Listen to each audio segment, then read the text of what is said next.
എല്ലാവർക്കും സുഖമാണെന്ന് വിശ്വസിക്കുന്നു. സംസ്ഥാനത്ത് വിതരണം ചെയ്യാനിരിക്കുന്ന സ്ത്രീ സുരക്ഷാ പെൻഷനുമായി ബന്ധപ്പെട്ട ഏറ്റവും പുതിയ അറിയിപ്പാണ് ഈ ഒരു വീഡിയോ നിങ്ങളുമായിട്ട് പങ്കുവെക്കുന്നത്. പല ആപ്ലിക്കേഷനും റിജക്റ്റ് ആവുന്നുണ്ട്. ഇതുമായി ബന്ധപ്പെട്ട വിവരങ്ങളുമുണ്ട്. എന്ന് വിതരണം ചെയ്യും എന്നുള്ളതുമായി ബന്ധപ്പെട്ട് വളരെ പ്രധാനപ്പെട്ട അറിയിപ്പും ലഭിച്ചിട്ടുണ്ട്. അതുപോലെ നാളെയാണ് ബജറ്റ് നടക്കുന്നത്. പെൻഷൻ വർദ്ധിപ്പിക്കുന്നതുമായി ബന്ധപ്പെട്ട് ധനമന്ത്രിയുടെ ഒരു വിശദീകരണം വന്നിട്ടുണ്ട്. കയ്യിൽ ക്ഷേമ പെൻഷൻ വിതരണവുമായി ബന്ധപ്പെട്ട അറിയിപ്പുകളുമുണ്ട്. അപ്പൊ സ്ത്രീ സുരക്ഷാ പെൻഷൻ കാത്തിരിക്കുന്നവർ, കയ്യിൽ ക്ഷേമ പെൻഷൻ കാത്തിരിക്കുന്നവർ, നാളെ ബജറ്റിൽ പെൻഷൻ വർധനവ് കാത്തിരിക്കുന്നവരെല്ലാം ഈ വീഡിയോ മുഴുവനായിട്ടും കാണുക.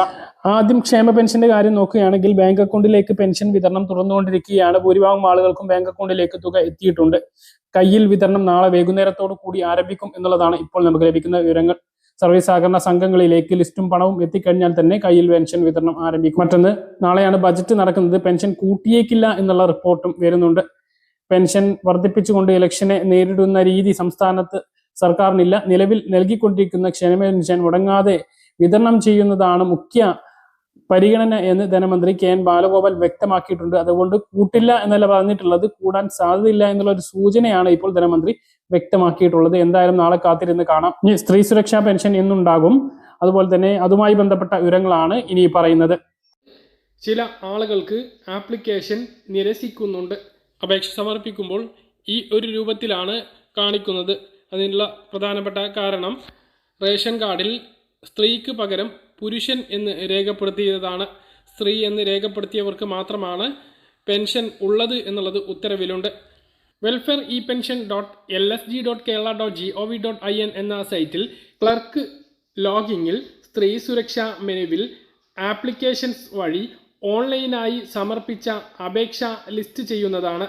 ആയതിൽ ജെൻഡർ സ്ത്രീ എന്ന് രേഖപ്പെടുത്തിയിട്ടുള്ള അപേക്ഷകൾ പ്രോസസ് ചെയ്യുവാൻ സാധിക്കുന്നതാണ്. ട്രാൻസ് വുമൺ എന്ന് രേഖപ്പെടുത്തിയ അപേക്ഷകൾ സാമൂഹ്യ നീതി വകുപ്പ് ജില്ലാ ലോഗിങ്ങിൽ ലഭ്യമാകുന്നതാണ്. ആയത് പരിശോധിച്ച് ട്രാൻസ് വുമൺ എന്ന് സാക്ഷ്യപ്പെടുത്തിയത് മാത്രമേ ക്ലർക്ക് ലോഗിങ്ങിൽ നിന്നും പ്രോസസ്സ് ചെയ്യാൻ സാധിക്കുകയുള്ളൂ.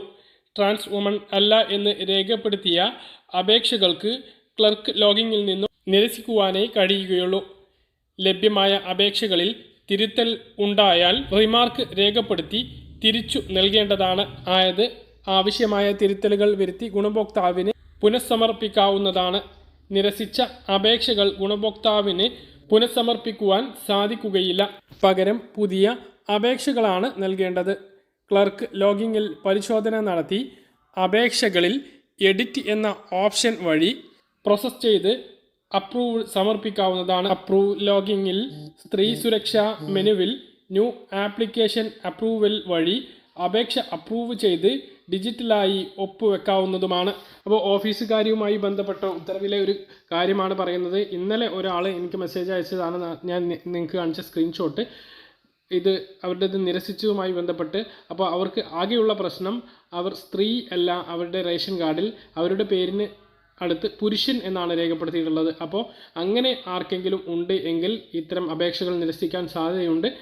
അങ്ങനെയുള്ളവർ സ്ത്രീ സുരക്ഷാ പെൻഷന് അപേക്ഷിക്കുന്നതിന് മുമ്പ് നിങ്ങളുടെ റേഷൻ കാർഡിൽ ഈ തെറ്റ് തിരുത്തുക. അതായത് നിങ്ങൾ സ്ത്രീയാണ് എങ്കിൽ സ്ത്രീ എന്ന് തന്നെ ആക്കുക. അക്ഷയ കേന്ദ്രങ്ങളിലോ CSC കേന്ദ്രങ്ങളിലോ പോയി കഴിഞ്ഞാൽ ആ കാര്യം ചെയ്യാവുന്നതാണ്. അതിനുശേഷം അത് ശരിയായി വന്നതിന് ശേഷം മാത്രം ഈ പദ്ധതിയിലേക്ക് അപേക്ഷ നൽകുക. അപ്പോൾ സ്ത്രീ സുരക്ഷാ പെൻഷൻ പദ്ധതി പ്രകാരമുള്ള തുക ഈ ജനുവരി മാസത്തിൽ വിതരണം ഉണ്ടായേക്കും എന്നാണ് നമ്മൾ പ്രതീക്ഷിച്ചിരുന്നത്. ഇപ്പോൾ നമുക്ക് ലഭിക്കുന്ന വിവരങ്ങൾ ഈ മാസം അതുണ്ടാകില്ല എന്നുള്ളതാണ്. അടുത്ത മാസം പെൻഷൻ ആദ്യ ഗഡുവിൻ്റെ വിതരണം, അതായത് ഫെബ്രുവരിയിലായിരിക്കും പെൻഷൻ്റെ ആദ്യ വിതരണം ഉണ്ടായേക്കുക എന്നുള്ളതാണ് ഇപ്പോൾ ലഭിക്കുന്ന വിവരങ്ങൾ. മാർച്ചിലാണ് ഇലക്ഷൻ പ്രഖ്യാപിക്കുക. അതിനു മുമ്പെങ്കിലും ഇത് വിതരണം ചെയ്യാനാണ് സർക്കാർ ശ്രമിക്കുന്നത്. ഇതിൽ പ്രധാനപ്പെട്ട കാര്യം, ഓഫീസ് നടപടിക്രമങ്ങളിൽ വളരെ പ്രധാനപ്പെട്ട കാര്യങ്ങളുണ്ട്. വെരിഫിക്കേഷൻ പൂർത്തിയായ അപേക്ഷകൾ അടുത്ത പഞ്ചായത്ത്, മുനിസിപ്പൽ, കൗൺസിൽ യോഗത്തിൽ സമർപ്പിച്ച് അംഗീകാരം വരേണ്ടതാണ്. അപ്പോൾ അത്രയും കാലതാമസം ഉണ്ടാകും.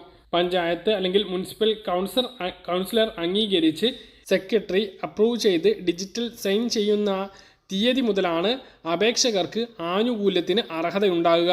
അതുവരെ ഈ ഒരു തുക ലഭിക്കുകയില്ല എന്നുള്ളതാണ്. അപ്പോൾ അടുത്ത മാസം അവസാനത്തോടു കൂടി സ്ത്രീ സുരക്ഷാ പെൻഷൻ പ്രതീക്ഷിച്ചാൽ മതി എന്നുള്ളതാണ് ഏറ്റവും പ്രധാനമായിട്ട് ഓർമ്മിപ്പിക്കാനുള്ളത്. കൃത്യമായിട്ട് മനസ്സിലാണോ എന്ന് കരുതുക. ഇതുപോലുള്ള ഇൻഫർമേഷൻ ലഭിക്കാൻ ചാനൽ സബ്സ്ക്രൈബ് ചെയ്യുക, ബെലൈക്കൺ എനേബിൾ ചെയ്ത് വെക്കുക. മറ്റൊരു വീഡിയോ നമുക്ക് കാണാം.